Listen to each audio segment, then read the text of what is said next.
खबरें हैं जिसमें हम देख रहे हैं ब्रिगेड एंटरप्राइजेज यानी कि real estate space, finance space, Bajaj Finserv, Kalpataru projects, BEL, ये सारे के सारे स्टॉक शामिल हैं और गोल्ड फाइनेंसिंग कंपनीज पर भी आज के सत्र में फोकस रहने वाला है। किरण जी, गोल्ड फाइनेंस के लिए आरबीआई ने कंपनियों को गोल्ड लोन नियम में सख्ती के निर्देश दिए हैं। एजेंसी से के हवाले से खबर आई है। कल ही की अगर बात करें, मुथूट फाइनेंस, मन्नापुरम फाइनेंस में हमने गेंस के साथ क्लोजिंग देखी। करीब 2.5 से 3% की मजबूती इन स्टॉक्स में नजर आई है।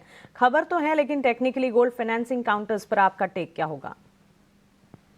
ओवरऑल अगर गोल्ड फाइनेंसिंग कंपनी के बारे में हम डिस्कस करें तो काफी स्ट्रॉन्ग रनअप हमने ऑलरेडी देख लिया है। अगर मैं मुथूट फाइनेंस की बात करूं तो नवंबर महीने से अब तक जहां मार्केट के अंदर हम देख रहे हैं कि स्क्रिप्ट स्टॉक्स वाइज यहाँ पे 10 से 15% या तो मिड कैप स्मॉल कैप पे आप देखोगे तो 35 से 40% का करेक्शन है। वहां पे मुथूट फाइनेंस 1700 से लेके आप देखोगे तो 2300 का एक टॉप बना के आया है। सो कहीं ना कहीं आउट परफॉर्मर कैंडिडेट या तो ये सेक्टर है। अब करंट मार्केट प्राइस पे आप देखोगे तो मुथूट की बात वापस हम करें तो 2300 से एक करेक्शन हमने देखा, 2100 के आसपास एक सपोर्ट लिया है। कल के सत्र में न्यूज के बाद हमने देखा कि स्टॉक एक पॉजिटिव टेरिटरी के अंदर ही क्लोज हुआ है। जिस तरह से मोमेंटम इंडिकेटर में हम बुलिश डाइवर्जेंस देख रहे हैं, जब तक 2100 का लेवल ब्रेक नहीं होता है, कोई भी डिप आता है मुथूट में, हमें लॉन्ग करके जाना चाहिए। 2100 के नीचे अगर जाए तो थोड़ा कॉशियस या तो आपको प्रॉफिट बुकिंग करना रहेगा।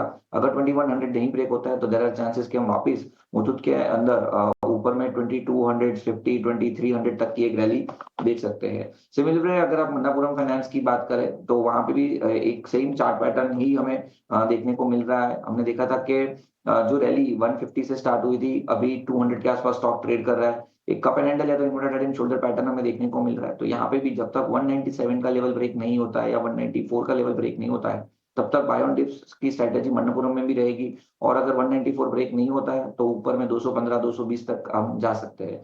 तो 194 मन्नापुरम के लिए एंड 2100 मुथूट फाइनेंस के लिए एक स्ट्रिक्ट स्टॉप लॉस के साथ हमें होल्ड रखना चाहिए। स्टॉप लॉसेस मेंटेन कीजिएगा और साथ ही टारगेट के साथ साथ स्ट्रैटेजी दोनों ही gold financing counters Manappuram finance और मुथूट फाइनेंस के लिए आपको दे दी गई है। इस बीच गिफ्ट निफ्टी के इम्प्लाइड ओपन पर भी नजर होनी चाहिए, जहां हम देख रहे थे 60-70 अंकों की कमजोरी थी। इस वक्त गिफ्ट निफ्टी इम्प्लाइड ओपन है, ऑलमोस्ट 37 to 40 पॉइंट्स के डाउन ट्रेंड्स नजर आ रहे हैं। लेकिन कल ही के सत्र की अगर बात करें, एनएससी निफ्टी की अगर बात करें, क्लियरली हमने देखा during the entire session up moves जो है वो जारी रहे, पॉजिटिव स्टांस जो है बिल्कुल बरकरार रहे। बेंचमार्क्स हो या फिर ब्रॉडर मार्केट्स हो, अच्छा खासा एक्शन था और जो 13 मेजर इंडिसेस हैं, सेक्टोरल इंडिसेस हैं, वो मजबूती का रुझान दिखा रहे थे, जिसमें सबसे आगे मेटल स्पेस खड़ा था। उसके ठीक साथ साथ इंफॉर्मेशन टेक्नोलॉजी, आईटी सेक्टर और साथ ही ऑटोमोबाइल स्पेस था, जो कि रैली को काफी हद तक लीड कर रहा था। किरण जी, इन सभी के साथ साथ बैंक